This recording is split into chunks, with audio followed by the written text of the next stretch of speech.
We've forgotten the basics of spirituality, which is that it's a communication and a conversation with God. And I'm convinced when I was in the light, that communication, that talking with God was probably the most important. It's just a feeling you can never, ever forget. And then obviously each person's going to have that conversation in a little bit of a different way. Where I was up there in the light, in a familiar place. I was home. If I had my choice, I would have stayed. I try to go around loving people today. When you go to the other side, you understand first this: you're a great and powerful spiritual being. It's not all over with the death of the brain and the body.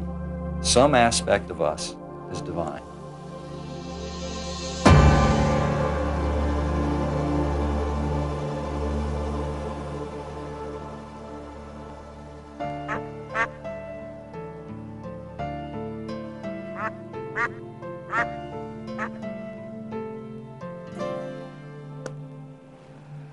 Hello, I'm Joseph Campanella. All the people you've just heard from have had their lives permanently altered by visions of what lies beyond this reality.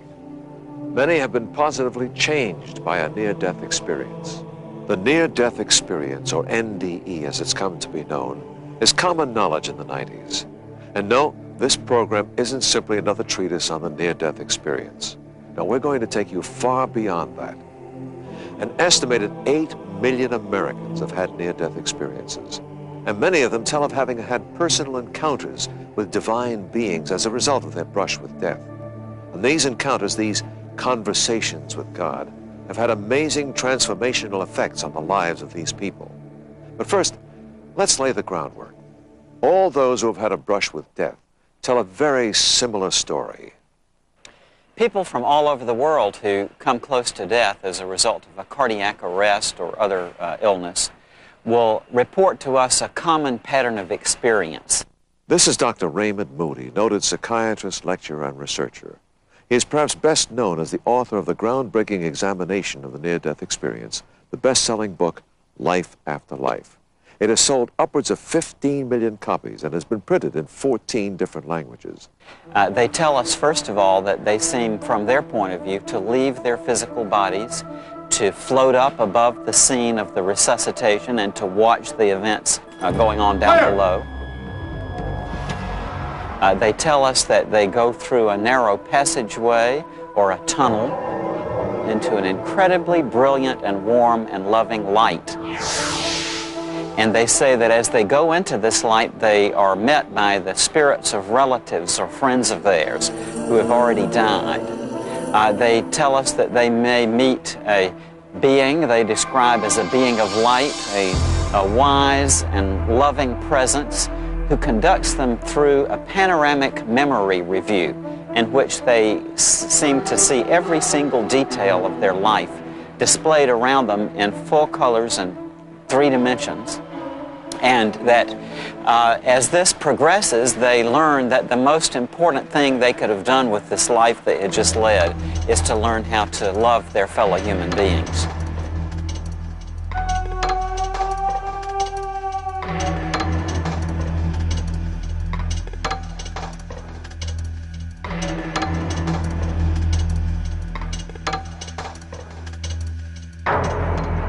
Thanks to modern medicine, people are being brought back from death's door.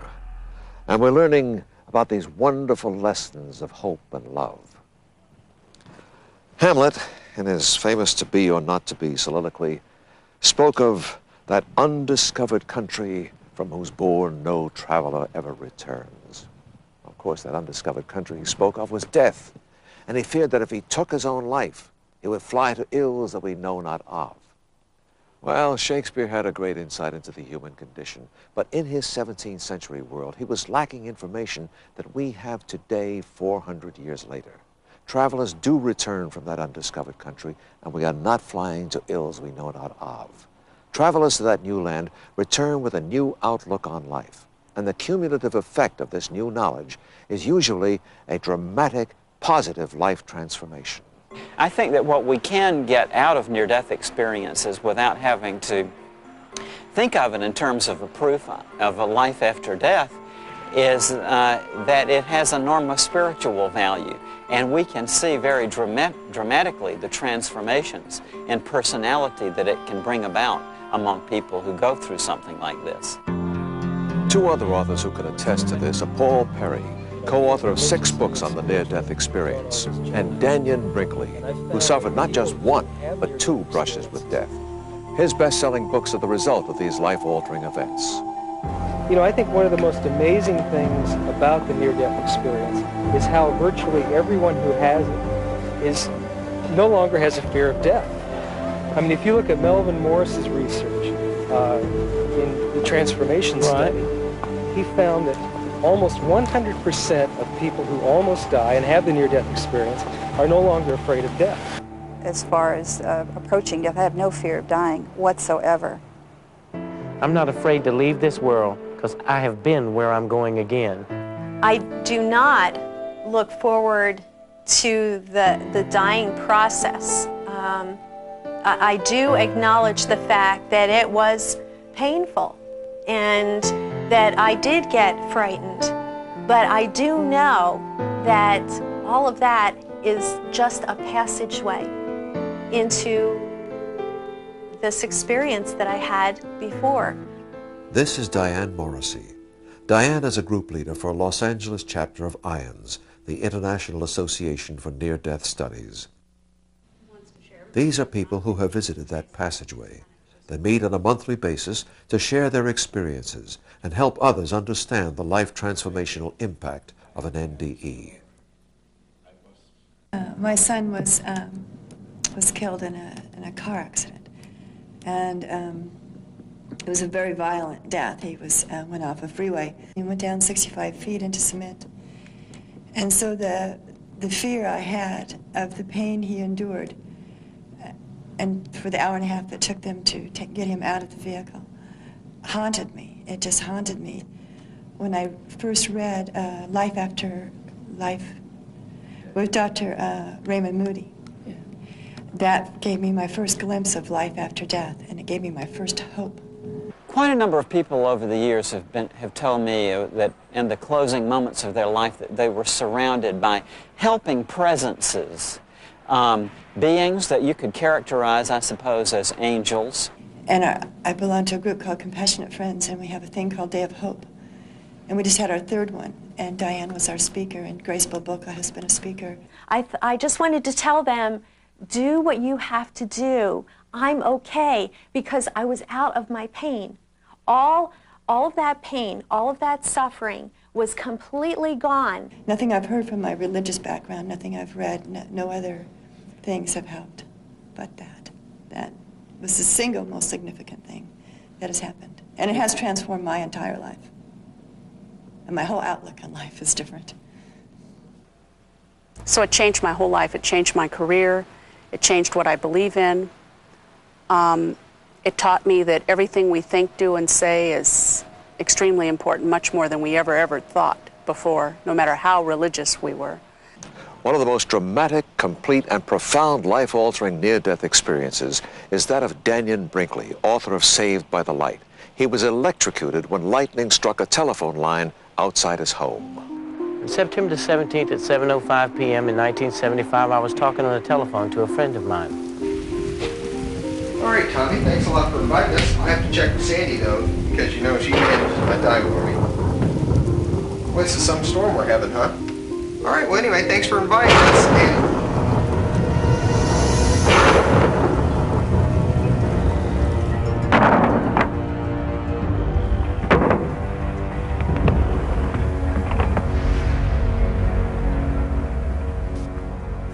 I was on fire like I had been consuming battery acid.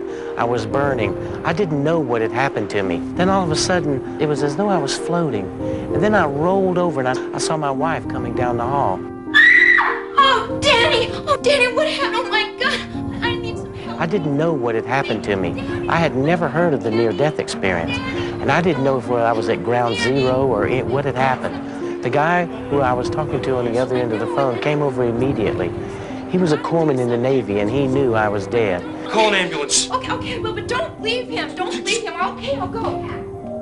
I'm watching him watch me. I'm watching him be emotional, wondering, you know, here is his friend and what's happening, and I can hear his thoughts. And I remember looking over his shoulder and looking down at myself and thinking that I thought I was a better looking guy than that.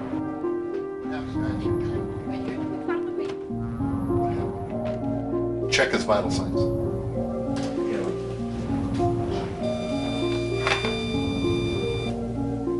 He's gone.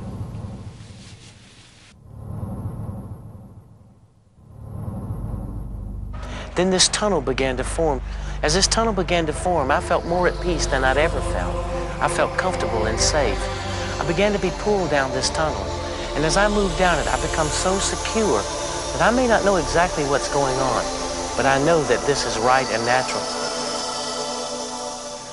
But there are some who say that it's not right or natural or even real for that matter. There's one school of thought that holds the opinion that these visions are mental tricks caused by a dying, short-circuiting brain, or even that they're caused by drugs. But scientists who've devoted years to researching these experiences disagree. For anyone to say that these near-death experiences can be explained away as the terminal events in the brain, biochemical disturbances, or wish-fulfilling fantasies, or whatever, is just as unreasonable as if someone were to come along and say that these near-death experiences prove scientifically that there is a life after death.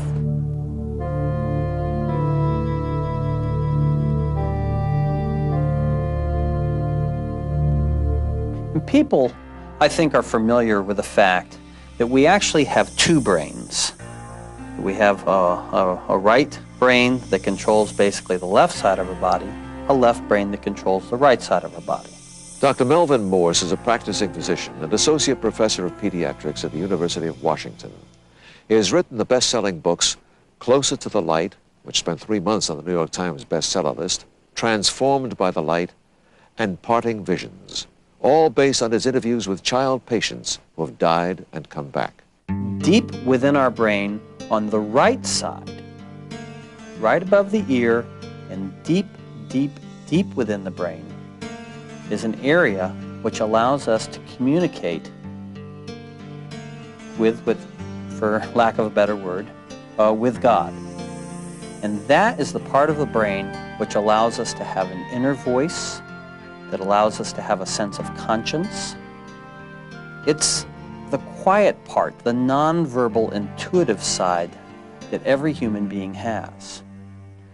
These studies have not been taught in medical schools. They're out there for anyone to look at, and I challenge people to look at this data and assess it for themselves.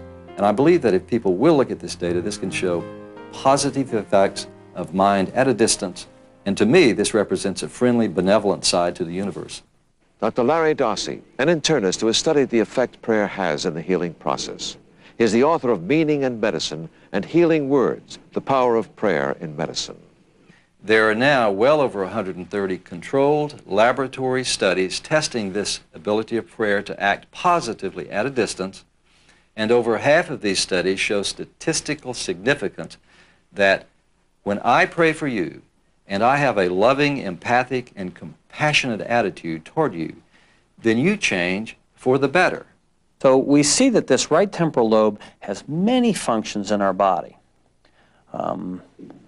Some viewers may not be aware that telepathy, for example, is a well-established fact, has been documented in the laboratory again and again, and is mediated by our right temporal lobe. In one of the best human studies, we saw a cardiologist at the University of California Medical School at San Francisco perform this study in the coronary care unit at San Francisco General Hospital.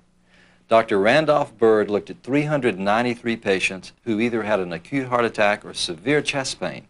All of these people got admitted to the coronary care unit and were given state-of-the-art, high-tech coronary care. Half of these people, however, had their first names farmed out to various prayer groups in the San Francisco Bay Area, and half did not. This was what we call a double-blind study. Neither the patients nor the healthcare team, the doctors, nurses, and so on, knew who was and wasn't being prayed for. When the data were analyzed and the numbers were all assessed, It looked as if this prayed-for group had been given some sort of miracle medication. Well, now this gives us more of a physiological explanation for telepathy, because this same area of the brain, which allows us to mediate these subtle electromagnetic forces, can then reach out at a long distance to someone else's electromagnetic field. There were fewer deaths in the prayed-for group. The prayed-for group required fewer potent drugs, such as antibiotics and diuretics.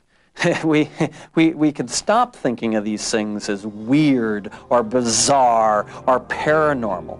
We understand that we're biologically equipped to have things like miracles happen to us.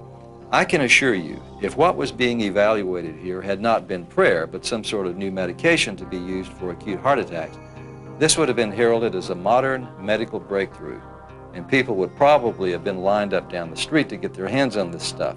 So for the first time, we have a scientific understanding of the nature of God, and it is a miracle. And the fact that neuroscientists are starting to understand it does not devalue it in any way. It makes it more accessible. It says to people who are struggling with their own spiritual feelings and intuitions, yes, you are right. You are not just a biological machine. You're a biological machine with something extra. Something, for lack of a better word, that has a soul. Modern science is implying that we have shared characteristics with the divine. You know, that's pretty good for me. That's pretty good for most of us. And for those who have come back to tell about it, the journey the soul takes at that moment of death is full of wonder, comfort, and more than anything else, love. It was very dark at first, but it was beautiful. This is Grace Bubulka. Her near-death experience compelled her to share her experience with others in her book, Beyond This Reality. She also speaks regularly at churches and for support groups. To me, it was beautiful. It had all kinds of color and sound, and a feeling that I wasn't alone. I was being helped through this darkness towards a brightness that was up ahead that I was incredibly drawn towards. I wanted to be towards that light. I wanted to go towards that light.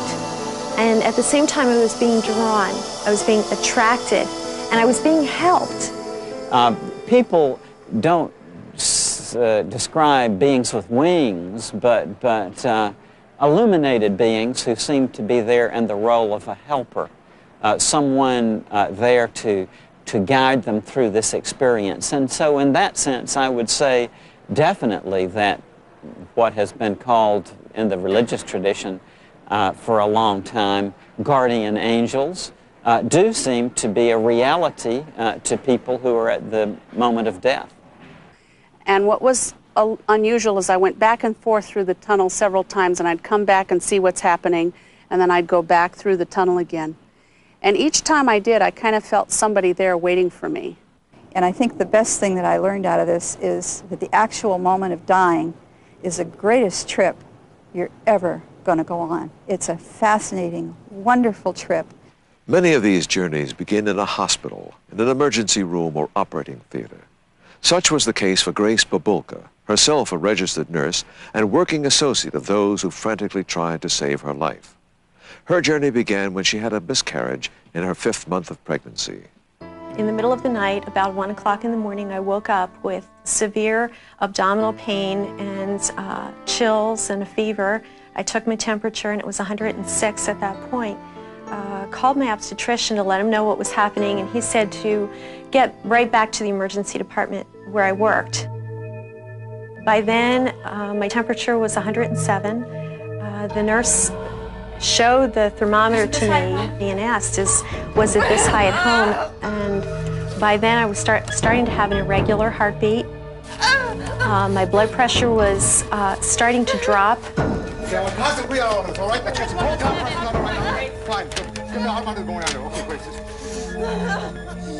I could feel a great deal of pain, and the fever was just going higher by the minutes.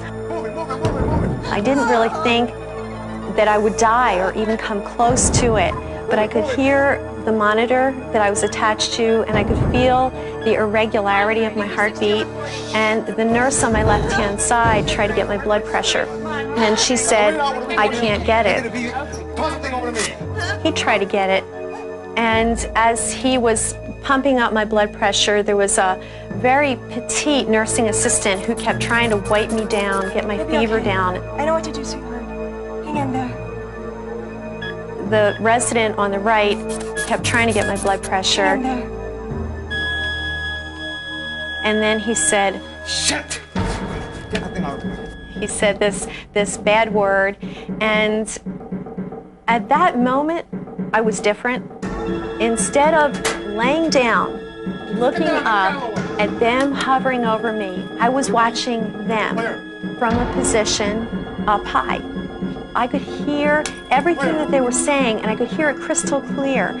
I could understand not only what everybody was saying and what they were doing, but I could also feel what they were feeling. And this had me most concerned because my buddies were frantic.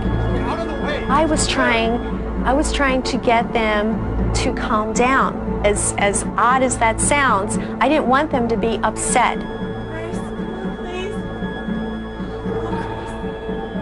All of that pain, all of that suffering was completely gone. And there I was watching them, and the one little nursing assistant kept trying to wipe me down, and the one young physician gave her a shove. And I remember feeling very upset about that, but I knew then that something had happened. And with that moment of realizing that I couldn't talk to them, I couldn't communicate with them, and I couldn't calm them down, I was out of that room. And I was in some type of an enclosure. I could hear a sound like wind or like music or muffled voices, and I had a sense of moving quicker into more of a fullness, more of a sense of celebration. And I wanted even more so to get to this light that was up ahead. It was pure. It was perfect. And what was ahead was somewhere that I wanted to be. One of the most powerful and life-altering parts of the near-death experience is being in the light and encountering divine beings. The Bible relates many instances of man communing directly with God or with an angelic representative of God. As when Mary was visited by the angel of the Lord and informed that she was to give birth to Jesus. In more recent years, visitors to the world beyond often refer to the divine beings they encounter as simply beings of light. There are visions that stay with a person the rest of his or her life. When I came through the end of the tunnel, there was a bright, brilliant, beautiful light. A light so bright and so brilliant that I've never seen anything like it or felt anything like it. It penetrated me. It was as though I became a part of it and it became a part of me. As I looked to my right, I saw a being. Then this being started to move toward me. And how this communication was, it was as though I became the being and the being became me. We blended into each other.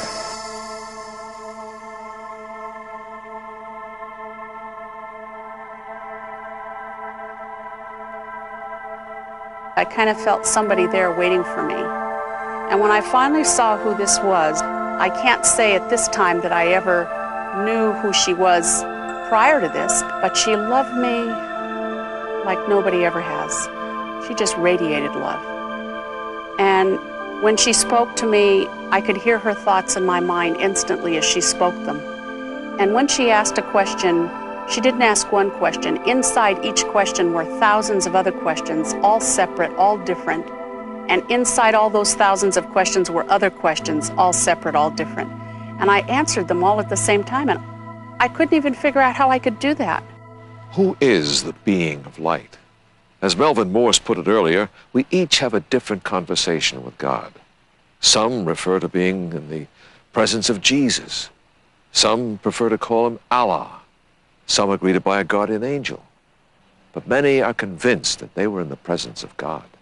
Without a doubt, what was on the other side of that barrier that I could not get past was God. In my mind, I don't even want to say in my mind, in my soul, or whatever part of that is deep inside, that's who was there. That is the God that I always hoped to believe in, but now I know is there.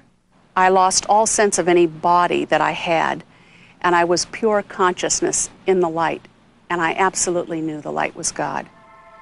It was overwhelming.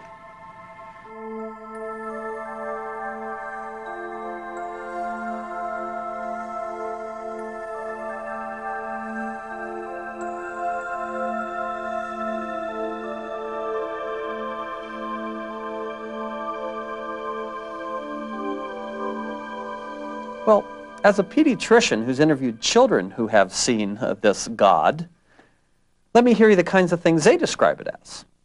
One boy told me that he saw a wizard dressed in white, and this wizard said to him, "Struggle and you shall live." That's a boy who's crazy about Nintendo. Another boy described to me that heaven was a pup tent in a golden field. A third child told me that he didn't go down a tunnel, he went through a huge noodle.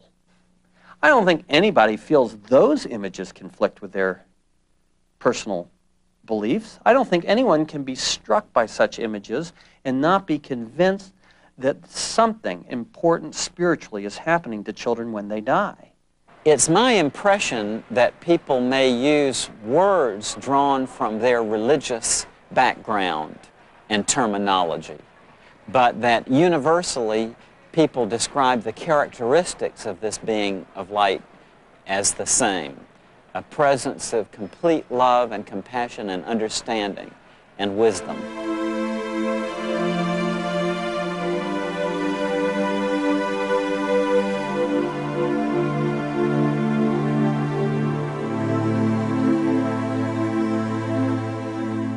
Another life-transformational impression made on visitors to the other side is that it was a familiar place. They were being welcomed home, and the welcoming included becoming part of the light.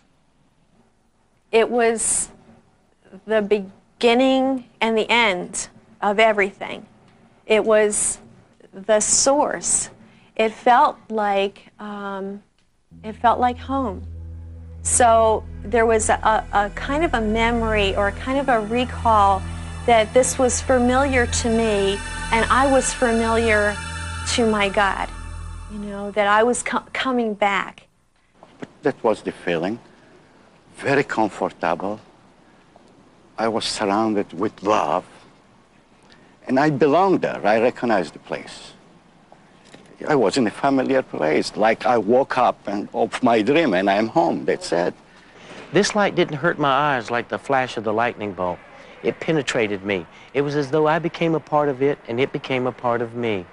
That word being of light is almost too limiting. The light had a source, yet it was everything. It was like being part of this composite whole that was up ahead. This light was so full of every imaginable desire or feeling that you could ever have, and that was what I was attracted to. That's where I wanted to go. This concept of our having a spiritual connection to God keeps coming up over and over again. Dr. Larry Dossey suggests that some aspect of us is divine.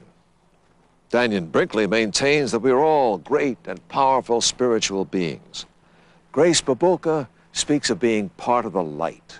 Dr. Melvin Moorse, who doesn't even profess to being religious, is convinced this connection is real and that we can see evidence of it in things that appear to be mere coincidence.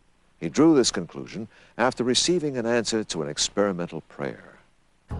I once tried to pray as a little experiment, because a beautiful woman I know had told me that I should try it. And she's deeply religious and I'm not. So I said, alrighty, I'll try it. And she told me I should get down on my knees and just silently ask God a question. So, okay, I did it. And I felt really silly about it. And it lasted about 3 minutes. And I said, I would like to know what the relationship, this is my question, the relationship of man to God. And later that day, I suddenly had a blinding flash of spiritual intuition about a mathematical concept I've been trying to understand called fractals. And fractals are a mathematical concept which state that a piece of the whole is the same as the whole.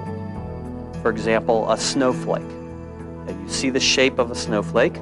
If you look at a piece of that snowflake, you see the same shape replicated. If you look at a piece of the piece, you see the same pattern again. And suddenly, it came to me, maybe that's it. We as men are just a fractal of God. We're all a part of each other in some way, like a woven garment, like a linen cloth woven into thread by thread, running in different directions and bisecting and crossing each other. But for someone, some other person, that's going to be meaningless. Fractals, they're going to go, what the heck are fractals? You know, and I learned something about faith from this experience as well, because the first thing that happened to me after I had this insight was I thought, oh, this is just some kind of weird coincidence. It's like this huge quilt that has no end on either side, top, bottom, right, left, front, or back, and every patch of that quilt matters. I've been studying fractals for years, and I've been struggling in my mind of how to, you know, understand them, and it probably just was a coincidence that that day it suddenly all came together to me. But I'm not so sure. I'm not so sure that was a coincidence. And I just see us all as being one big soul. We're part of this gigantic soul. God, love, whatever, however a person feels comfortable. And each one of us has something to do or to give and to make that love happen.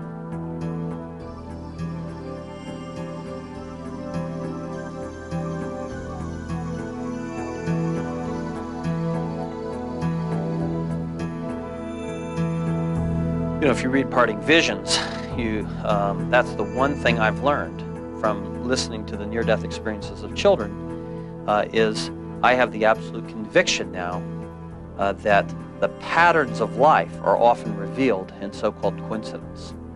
And the reason that I've reached that, admittedly speculative leap, is from the simple fact that I've seen the healing that paying attention to so-called coincidence can bring in people's lives. And that is a healing that I have not seen in any other arena. All those privileged to have stood in the presence of the being of light speak of being bathed in the most complete, most profound, most compassionate, and unconditional love they have ever known. The overwhelming message brought back by those who have had this experience is love one another. And that's the way I feel. I feel totally different. I keep thinking, have I done enough? Was I kind enough to that person? Who is God?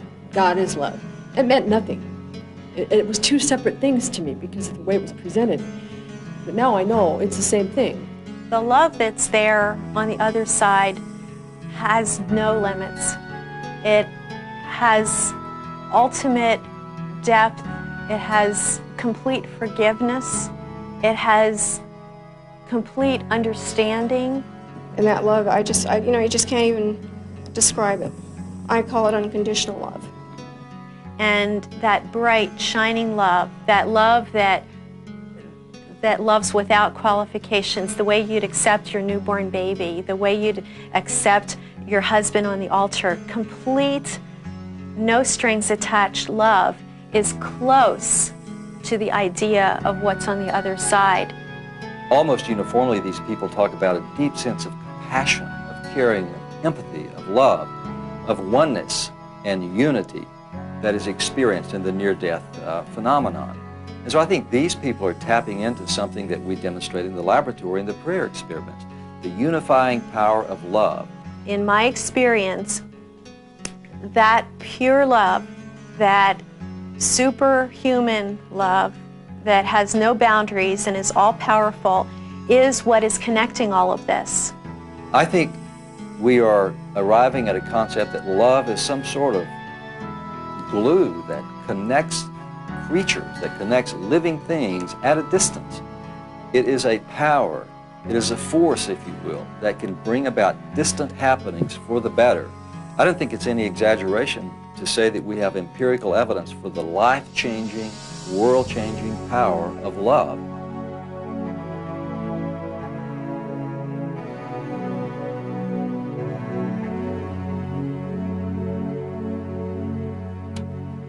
A good example of how a personal encounter with this divine love can bring about a positive life transformation is the case of Dianne Morrissey. Dianne is a classically trained musician. Prior to her near-death experience, she played clarinet with a symphony orchestra. Classical music was her life. By her own admission, she was something of a snob about it, looking down her nose at anyone who listened to any other kind of music, other than classical, of course. As a result of her brush with death, she's had a complete attitude reversal. She changed her career, gave up playing classical music. She's now a more caring and compassionate person. In fact, she devotes much of her time to helping others. So maybe somebody else. In her role as support group leader for IONS, she helps people put their near-death experience into perspective as they embark on the rest of their lives. Here's how Dianne had her conversation with God. I was getting ready to have a great big party in my home. I invited a lot of people, and I wanted everything to look really nice, so I cleaned my fish tank. And in the process of assembling it, evidently I did it incorrectly. When I passed the den door, I noticed there was a big puddle underneath the fish tank. What Dianne didn't realize was that the water carried a deadly charge of electricity. When I went to pick it up, the tubing flipped water across my cheek.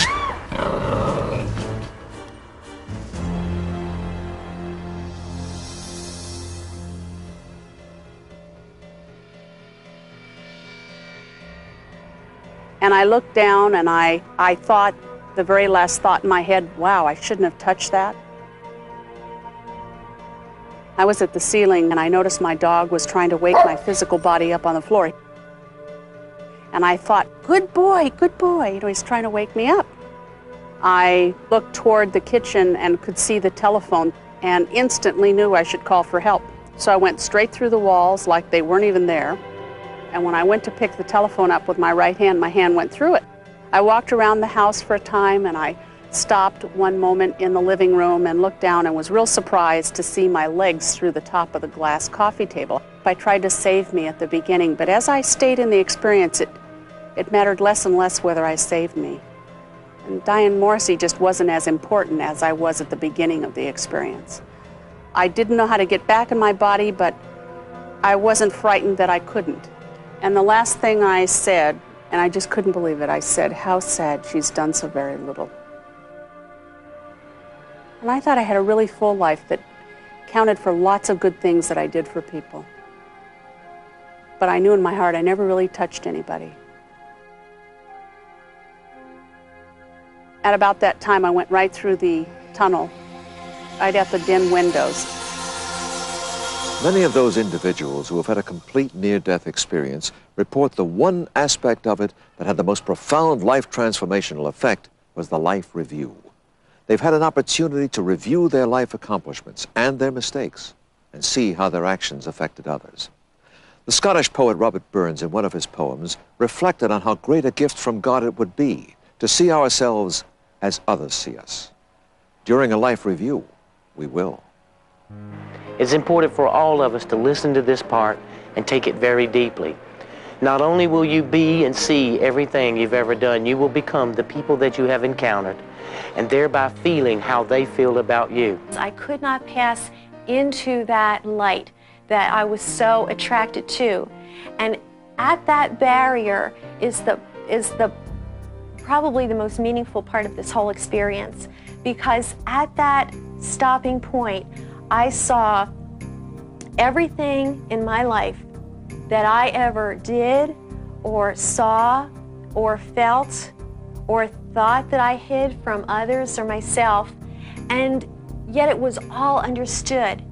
Everything in my life that you could put a good label on or a bad label on was there for not only me to see, but all others. In that light, I saw my whole life unfold, And I was having insight into what my life was about.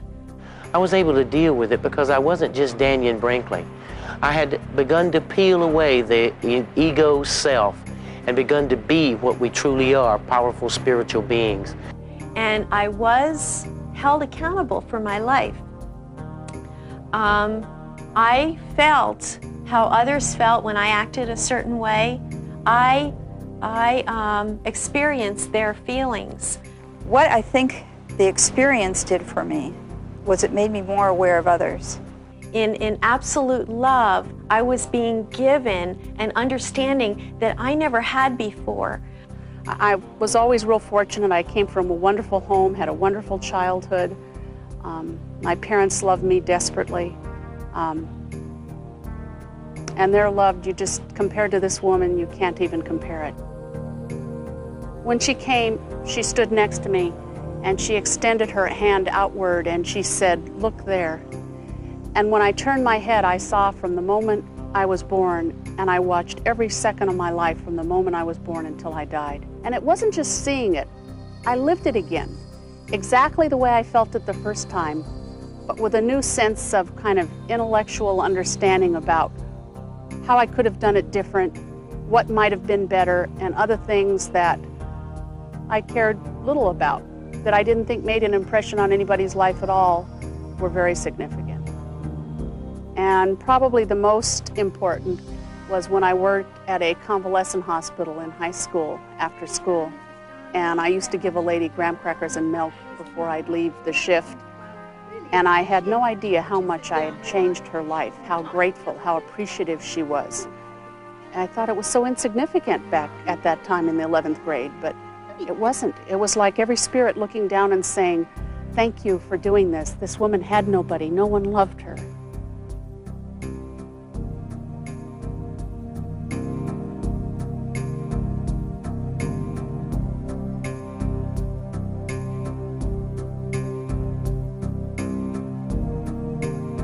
As a nurse, I was always very proud of how technically proficient I was.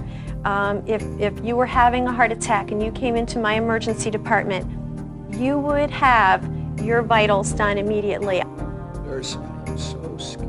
I was missing the value of my role. Coming back with that lesson didn't necessarily slow me down, but when I put in my next IV, I held that person's hand.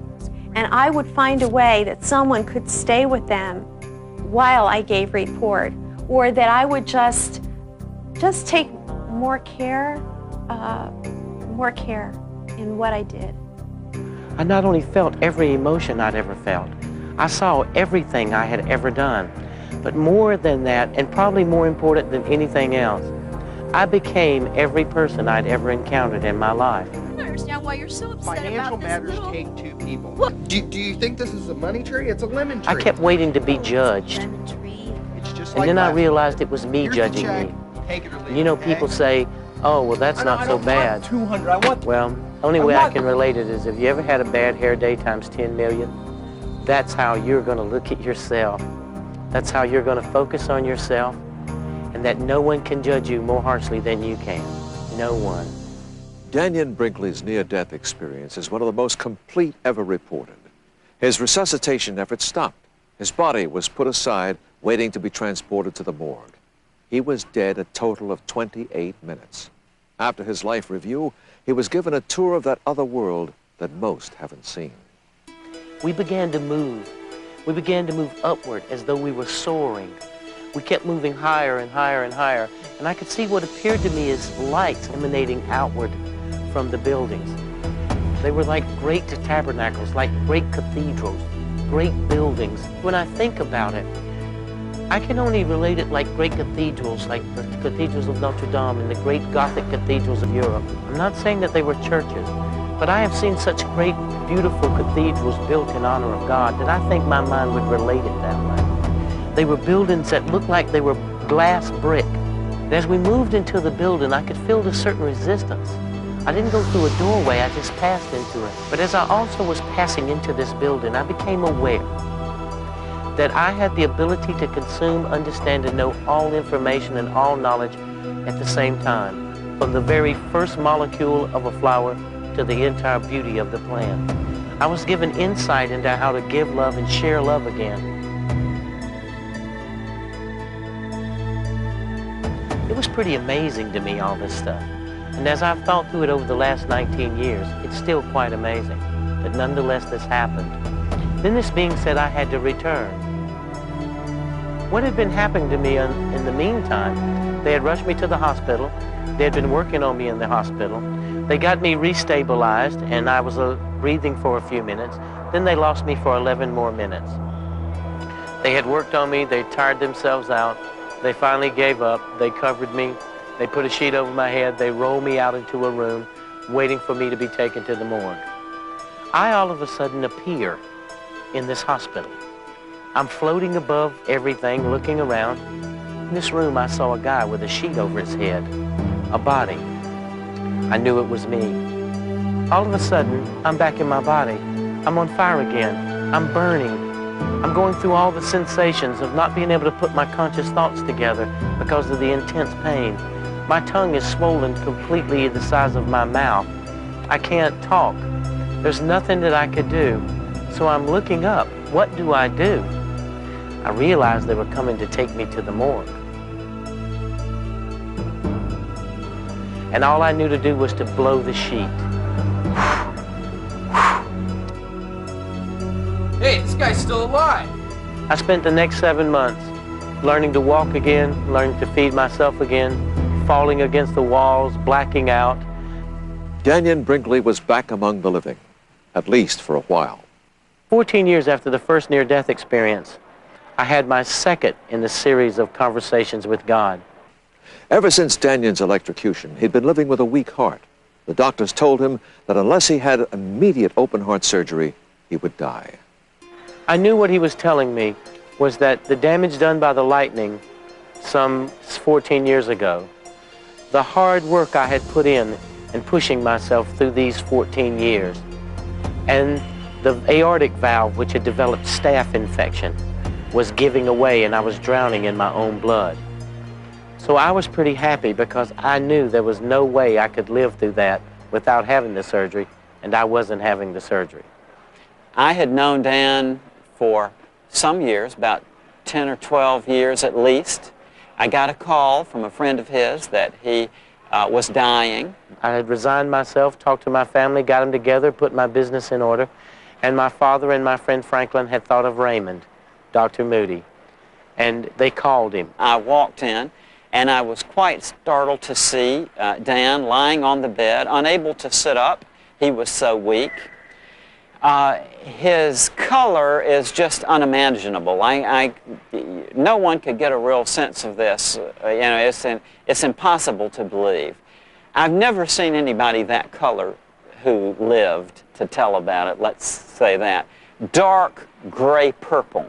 And people say, don't you think that you would miss the things that were here? Not in the least bit. I wouldn't. And I said, Dan, is there anything I can do for you? And I said, yes, Raymond. I want a roast beef sandwich with lots of horseradish on it because I want to go out of here on a cholesterol rush. And we both laughed. I said, please, Dan, sign it for me. And at this point, the first time I'd really seen him upset, he said, all right, damn it, I'll sign it. Got mad, crashed his hand down on this table they had rolled across, signed it. They whisked him right away into the operating room. I knew there was no way, even after promising Raymond, I knew there was no way I could live through them taking my heart out and cutting it. I think that one of the greatest things that I've learned in all of this is in my second near-death experience doing open heart surgery. I had the same panoramic life review. I saw the first 25 years through the same way as I saw it. But then, by the grace of God, I saw the next 14 years. Instead of being the people I'd hurt, humiliated, and caused such trouble and trauma in their life, I became the people who I had helped face death. Those who have talked with God also tell of being admonished to use their life to learn, to devour knowledge. Most of those who have come back do just that. They look at life with a different perspective. They see beauty where they could see none before. They see the wonder in the world. They treat others with more compassion. There's no question but that people who go through this kind of experience are transformed in a direction in which they place a lot more value and emphasis upon human relationships. If we could only pretend to be colorblind, to accept our differences as wonderful, I just feel like this could be such a better world without fighting over our differences instead of appreciating our differences. I would say that there is also a marked tendency for them to be people who live very much in the present and can really be there, not really distracted about what's going to happen tomorrow.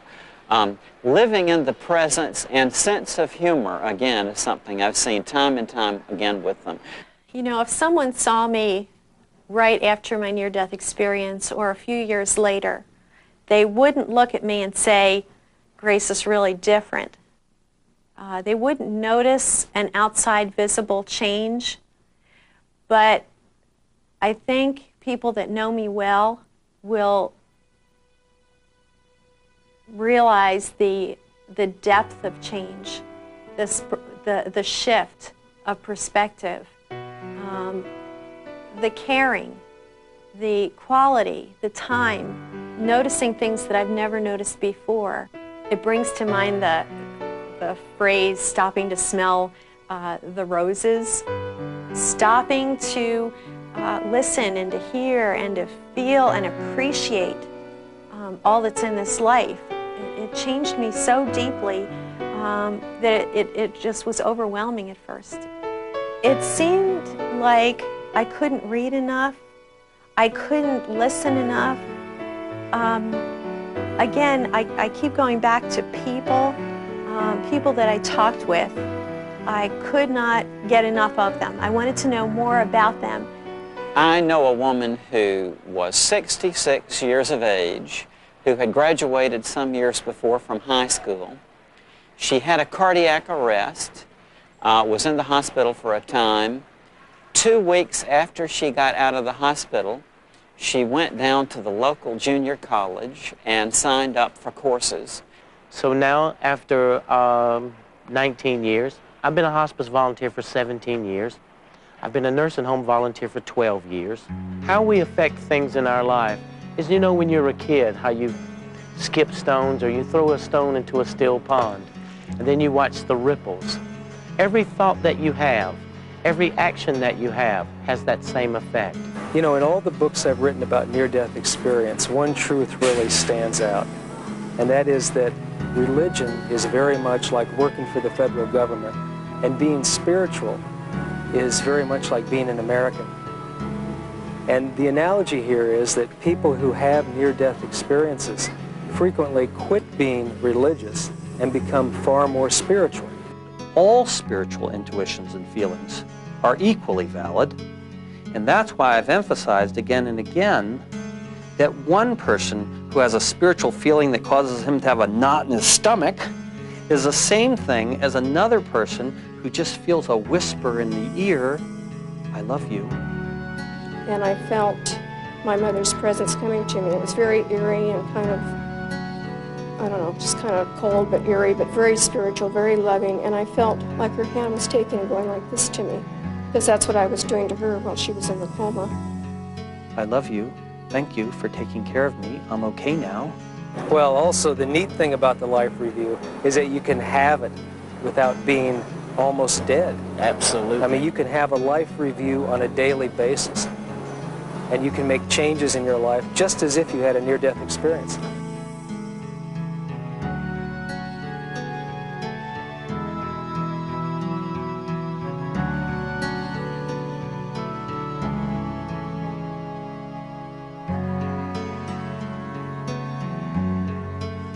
Apart from having a positive life transformation, individuals who have had near-death experiences find that they are different in other ways as well. For example, 25% of near-death experiences can't wear wristwatches. They stop. Give the wristwatch to someone who hasn't had an experience, it works. Put it back on the near-death experience's wrist, it stops. So far, there's no explanation.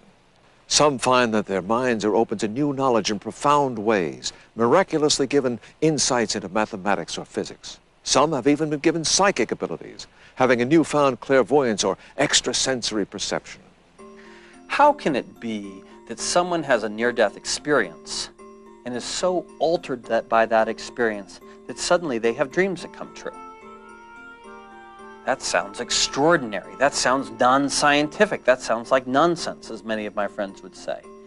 And yet, the Southwest SIDS Alliance, the nation's largest research group on the effects of sudden infant death, have documented that 25% of parents who have infants die of SIDS have such a spiritual vision or intuition before the child dies.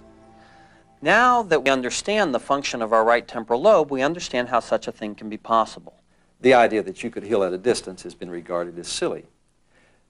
Well, it's not as silly as it might sound. This has actually been put to the test. And so, again, for the first time, we now have a coherent theory in which someone who's had a near-death experience has their right temporal lobe activated, and they're left with the residual ability to use that area of the brain to see future events. Why not? It makes perfect sense from, interestingly enough, from a rational and scientific viewpoint, it makes sense. We have empirical, solid scientific evidence that distant so-called psychic healing is not just fantasy anymore, but a concept that can be scientifically validated. We see that there's a range of ways it presents to each person depending on their own spiritual outlooks and, let's face it, the development of their right temporal lobes. For some people who have well-developed temporal lobes, right temporal lobes, they see an angel in white. For people like myself or my friend who are right temporal lobe impaired, we need a kick in the stomach. I think there's a point where we simply acknowledge that our visions and our experiences, as deep and transformative as they may be, at some point are simply beyond words. I'm touched by that feeling. We're on the threshold of a new era of understanding. These near-death experiences are opening our eyes to a new reality. And these dramatic life transformations we see are striking evidence of the power of this reality. If we listen with an open mind, we may learn some valuable lessons. The concept that people can see angels, that human beings have a soul that is separate from the body, those are considered to be naive beliefs from a simpler, more primitive time. Science is our God.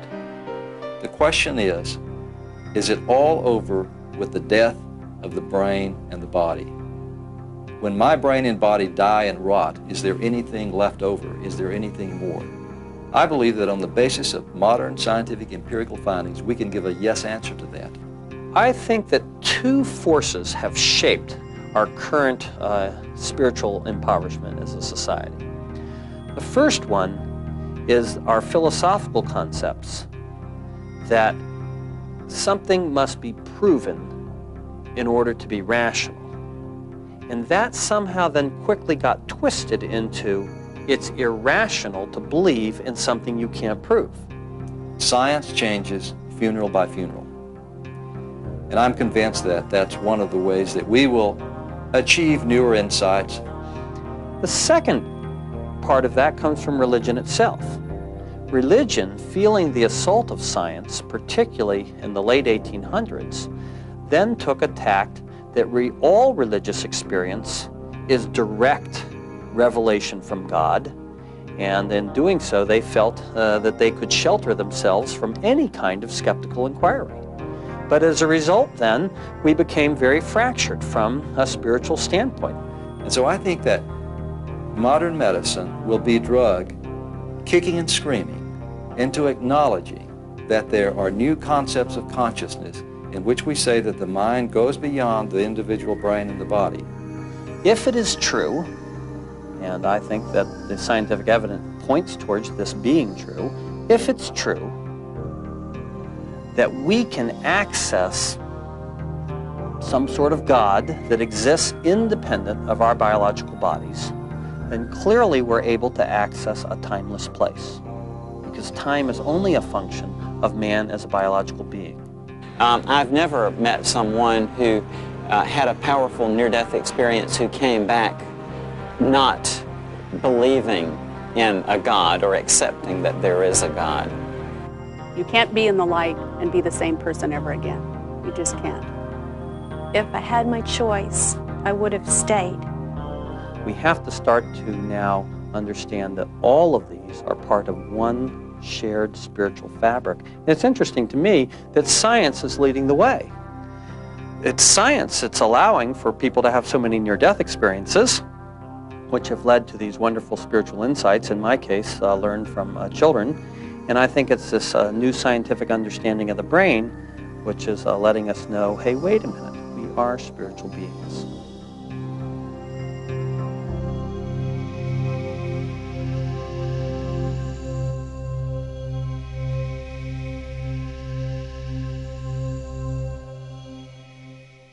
As Dr. Raymond Moody pointed out earlier, we may not be able to scientifically prove life after death from these experiences, but we can prove that these experiences have a profound and positive life transformational effect. Now, if we could only learn from this, all of us, if we could have a life transformation of our own without nearly dying, and practice compassion and love of our fellow man, there would be a better world, wouldn't it?